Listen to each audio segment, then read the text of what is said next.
guys, আসসালামু আলাইকুম, it's me Asha Siddiqa and welcome to my another blog. Guys, আজকের ব্লগটা অনেক বেশি স্পেশাল হতে যাচ্ছে, কারণ আজকের ব্লগটা এইচএসসি ব্যাচ 2027কে নিয়ে। আই ডোন্ট নো ওয়াই এটাকে এইচএসসি উত্তেজিত ব্যাচ বলা হয়, বাট তারা উত্তেজিত ছিল বলে আমরাও খুব উত্তেজিত ছিলাম তাদেরকে বরণ করার জন্য। এদিকে উত্তেজিত 27-এর কারণে আমাদের মাইশা উত্তেজিত হয়ে নাচ শুরু করেছে। আমরা অ্যাকচুয়ালি সবাই ভলেন্টিয়ারের দায়িত্ব পালন করছিলাম, তো সবাই মিলে আগের দিন বেলুন টেলুন সাজানোর কাজ থেকে শুরু করে সব কিছু একত্রে করেছি। এদিকে আমাদের রায়হান ভাই বেলুন লাগানোর দায়িত্বে কাজ করছে, তাকে সহযোগিতা করছে টুটুল ভাই। তারপর মাইশা ভিডিও করছিল, আমরা সকলে মিলে একটু পোস্ট দিচ্ছিলাম, সূচনা একটু পোস্ট দিচ্ছে। তারপরে পিচ্চি পোলাপানরা নাচ প্র্যাকটিস করছিল, ওরা আমাদের থেকে শরম পেয়েছে। অ্যান্ড দেন পরের দিন সকাল সকাল চলে আসি নবীনদেরকে যে ফুল দিয়ে বরণ করা হবে, সেই ফুলগুলো রেডি করছিলাম সবাই মিলে।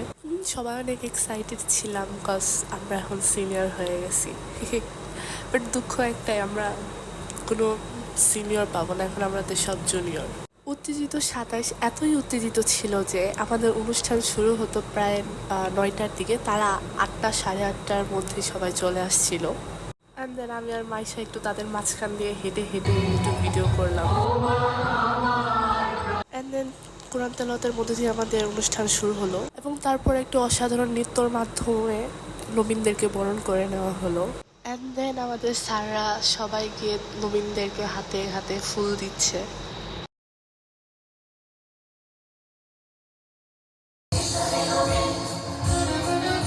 দেন সবাইকে মিষ্টির প্যাকেট হাতে দিয়ে বিদায় জানানো হলো।